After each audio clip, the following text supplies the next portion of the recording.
नमस्कार दोस्तों, आप सभी को मैं मेरे श्री सत्य गाथा चैनल पर स्वागत करता हूँ। कल्कि अवतार लीला समय पर तथा कलियुग के अंत समय पर वो दिव्य महापुरुष और उनके साथ उनके शरीर पर आने वाले स्वयं भगवान के मध्य रहे महाप्रेममय महासंपर्क को संत हरिदास जी ने अपने भावनावर पुस्तक पर वर्णन करे हैं। जो प्रेम संवाद को मैं कुछ एपिसोड हुए आपके सामने उपस्थापन कर रहा हूँ या वर्णन कर रहा हूँ। तो आइए आज भी इस पुस्तक के 8वें अध्याय पर क्या लिखा गया है, आइए सुनते हैं। विषया विशोरी मति थिर करी सुन ये भावनावर, न भजिले अच्युत दास कहिला बेनी परसरे मर।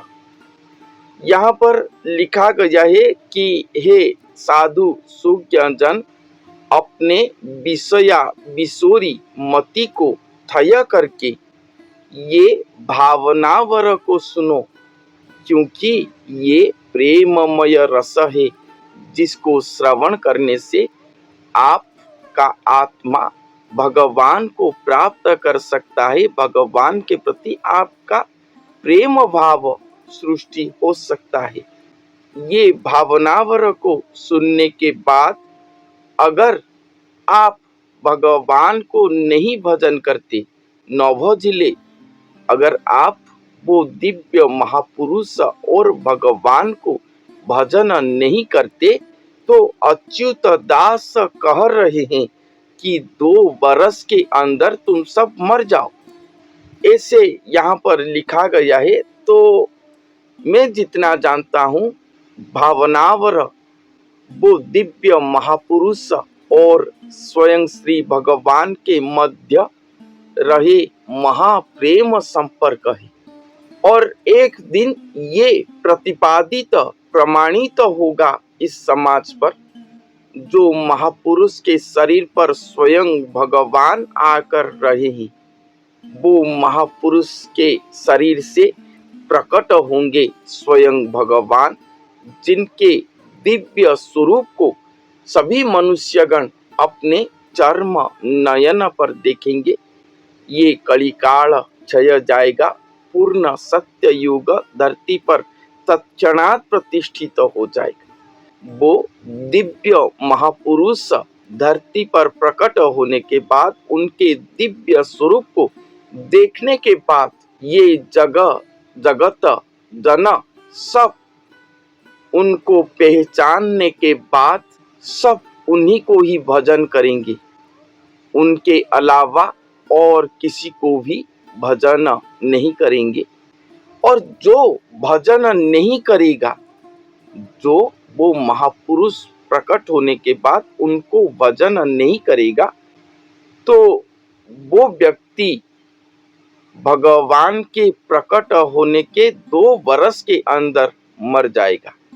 यही बात यहाँ पर कहा गया है, क्योंकि थ्योरी हम कहते हैं, भगवान थ्योरी लिख दिए, मगर जब ये थ्योरी को प्रमाणित करेंगे संसार पर, जब स्वयं प्रकट हो जाएंगे, सत्य प्रमाणित करेंगे, सत्य को देखकर उनके पास नतमस्तक नहीं करेंगे, जो व्यक्ति जो उनके शरण पर नहीं जाएंगे, जो उन्हें भजन नहीं करेंगे, वो उन्हें इस धरती पर रहने की कोई अधिकार नहीं है।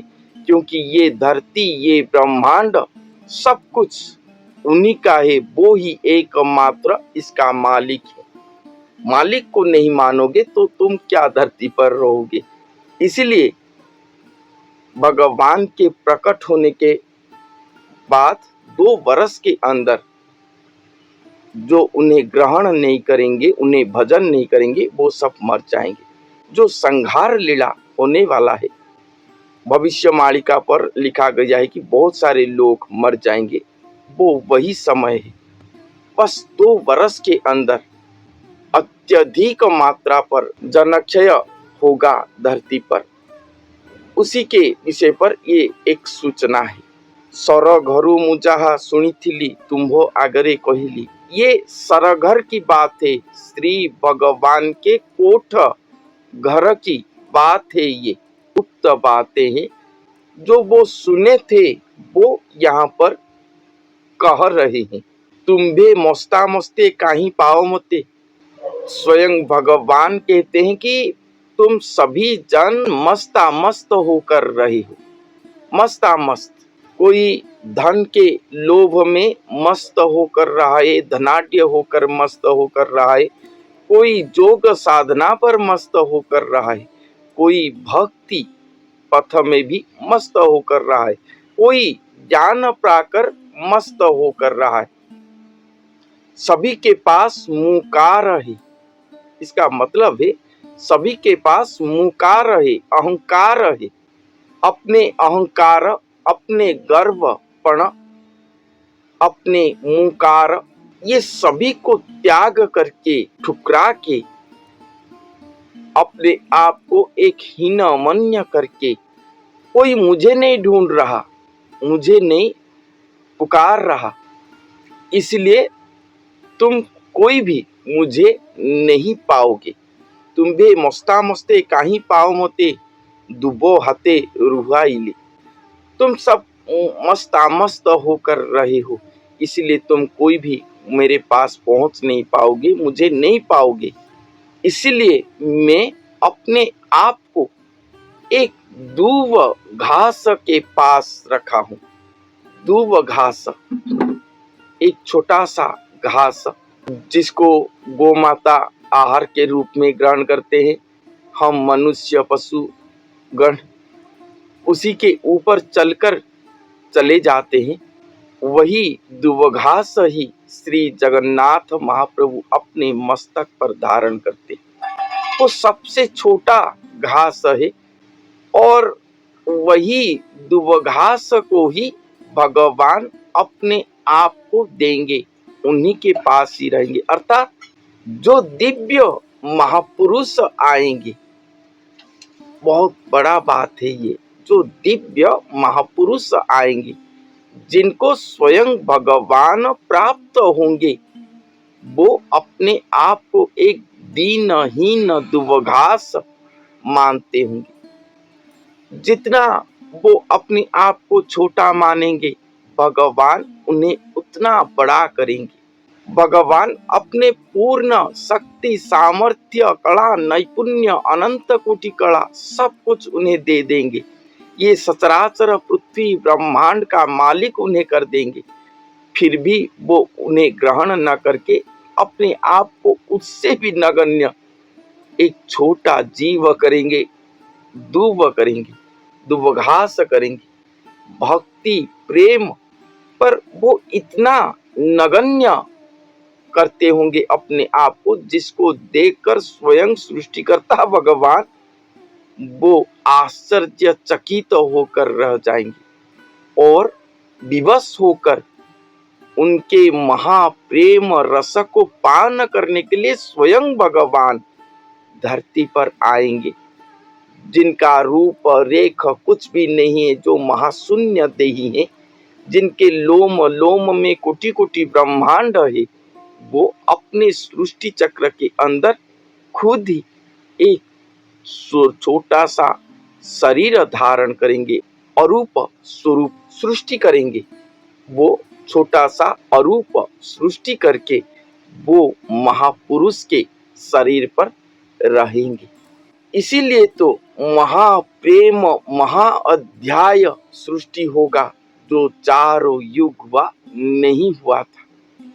ये 4 युग पर जितने भी भक्त सृष्टि हुए हैं, जितने भी अवतारी पुरुष आए हैं, अवतार पुरुष आए हैं, जितने भी मुनि ऋषि जोगी जोगिनी भक्ता भक्त सृष्टि हुए हैं, सभी के पास कुछ ना कुछ ही है। सब अपने अपने के पास मस्ता मस्त होकर रहे। इसलिए तो वो कोई भी स्वयं भगवान को आज तक प्राप्ति नहीं कर पाए थे और भगवान अपने आप को दूब घास मानने वाले वो महापुरुष के पास आकर रखवाएंगे अपने आप को। सेही दूब को घिनी करी मो पादे शरण जेबे हुईब।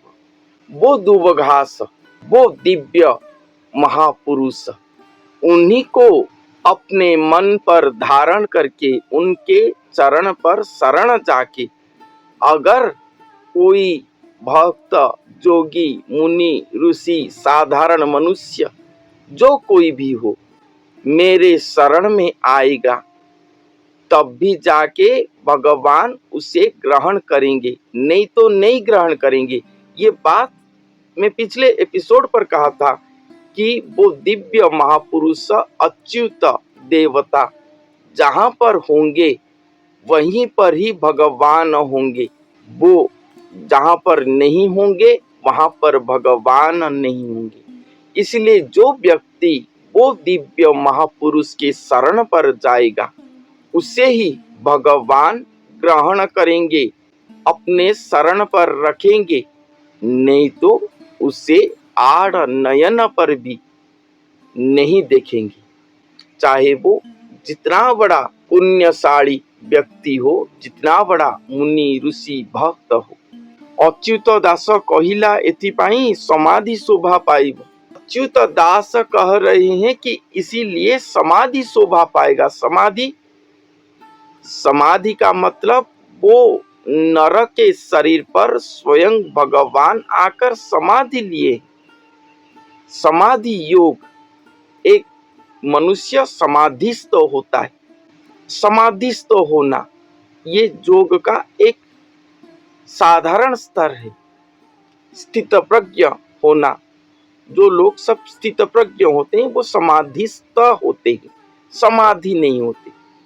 और एक समाधि लेना, जोगी मुनियों ऋषि देह त्याग करने के बाद उन्हें मिट्टी पर समाधि देते हैं और समाधि लेने के कुछ वर्ष के बाद उनके अस्थि, चर्म आदि मिट्टी पर लीन हो जाता है। उसी तरह ये शरीर, वो महापुरुष का शरीर मिट्टी होगा और वही देह मिट्टी पर आकर स्वयं भगवान समाधि लेंगे। यही समाधि योग है जिसके बारे में बहुत कम उच्च लेवल के जोगी जन जानते होंगे। वो महापुरुष के शरीर पर स्वयं भगवान श्री जगन्नाथ महाप्रभु आकर समाधि लेंगे और समाधि लेने से वो जैसे मिट्टी के अंदर लाश रहकर धीरे धीरे मिल जाता है, मिट्टी पर लीन हो जाते हैं, उसी तरह वो नरक के शरीर पर आकर स्वयं भगवान वो नरक के शरीर पर लीन हो जाएंगे और लीन होते ही वो स्वयं वो नरदेही हो जाएंगे, स्वयं नरदेही कहलाएंगे, स्वयं हो जाएंगे वो। और जो व्यक्ति वो महापुरुष के शरण पर जाएगा, वो महापुरुष को प्रणाम करेगा, परोक्ष में वो प्रणाम स्वयं भगवान के पास जाएगा। अगर वो महापुरुष को आप ग्रहण नहीं करोगे, स्वयं भगवान को प्रणाम करोगे, तो भगवान आपको ग्रहण नहीं करेंगे, क्योंकि वो अपने सर्वप्रियतम के शरीर पर आकर वास करे हैं और उन्हें छोड़ के आप उनको प्रणाम करोगे तो वो ग्रहण ही नहीं करेंगे, क्योंकि सामने वो महापुरुष है, उनके अंदर ही भगवान है। शिशु घर पाठ करने न सुनिल अनंत कहिला तुम। आप कहते हो कि भविष्य मालिका पर जो बातें लिखा गया है वो कोई वेद शास्त्र पर लिखा नहीं गया, हमने कहीं पर भी नहीं सुना, ये संपूर्ण मिथ्या है, आप ऐसे कहते हो। मगर आप सब भूल गए हो कि हमारे शास्त्र पर लिखा गया है कि 5 वेद है, ऋक्, साम, यजुर, अथर्व और शिशु वेद। मगर ऋक्, साम, यजुर्वेद, अथर्ववेद ये 4 वेद लिखा गया है, मगर शिशु वेद कहीं पर लिखित नहीं है। कहीं पर लिखा नहीं गया शिशु वेद। कलियुग के अंत समय पर ये जो लीला होगा, ये जो महापाठ रखा जाएगा संसार के सामने, महातत्व रखा जाएगा संसार के सामने, ये शिशु घर का पाठ है, शिशु वेद का पाठ है, जो कहीं पर भी लिखा नहीं गया। इसीलिए खुद अनंत ये कह रहे हैं, इसीलिए इसके बारे में सब अज्ञ हैं। शिशु घर पाठ करने न सुनिल, ये कहीं पर लिखा नहीं गया, इसलिए आप इसे आज तक अपने कर्ण पर नहीं सुने हो। ये बात खुद अनंत कह रहे हैं, इसीलिए ये नव्य नूतन महातत्व है, जो 4 युग हुआ आज तक किसी के सामने नहीं आया था। तहु सीना मुही ध्रुव हाथे देली भावना वर चिटाऊ। इसीलिए ही तो भगवान कहते हैं कि मैं ये भावनावर का चिटाऊ तथ्य तत्व को एक दूब के हाथ पर ही दिया हूं, जिनके भक्ति प्रेम पर स्वयं भगवान उनके शरण में आए। और ये चिटाऊ, ये संदेश भगवान उन्हीं के हस्त पर ही दिए हैं। एक कथा सुनिब भावरे मज्जिब भजुथिब एकाक्षर। ये कथा को जो लोग सुनेंगे, भाव पर मज्जेंगे और एकाक्षर को भजन करते होंगे, वो लोग ही भगवान को पा पाएंगे। दिन अच्युत बोलोई सुनी छत प्रभु जेमंत नागर। दिन अच्युत बोल रहे हैं कि आप सब जानते हो कि भगवान किस तरह की नागर होकर आए हैं, अर्थात किस तरह की अवतार लेकर वो आए हैं, आप सब जानते हो। क्योंकि पिछले एपिसोड पर मैंने कहा कि संपूर्ण वो महापुरुष के शरणागत होकर भगवान आए हैं, उन्हीं के शरीर पर एक एकाकार एक शरीर होकर आए हैं। वो महापुरुष जहाँ होंगे भगवान वहाँ होंगे। इसलिए आपको भी भजन उस तरह से करना पड़ेगा।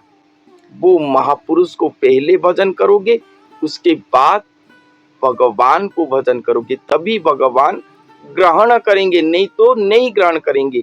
इसीलिए अच्युत कहते हैं कि ये कथा को सुनकर ये भावना पर मत होगे और एकाक्षर को भजन करोगे, तभी भगवान आपके बात सुनेंगे, आपको अपने शरण में रखेंगे। मोह तहु कहीं अति प्रिय अच्छी मु तो न जान ठोना। ये अच्युत कहते हैं, वो महापुरुष कहते हैं ये बात कि स्वयं भगवान का प्रिय मुझसे अधिक और कौन है, वो मैं नहीं जानता, उसका वास स्थान मैं नहीं जानता, एकमात्र मैं ही उनका प्रियतम हूँ। मुझसे अधिक बड़ा कोई प्रिय उनका इस संसार पर नहीं है। जेऊ पद्मपादे ब्रह्मा इंद्र चंद्र पूजी हेउथांती बणा, उनके पद्म पाद को ब्रह्मा इंद्र चंद्र सब पूजा करते हैं, मगर सब भ्रम पर पड़ जाते हैं, कोई उन्हें नहीं प्राप्त कर पाता।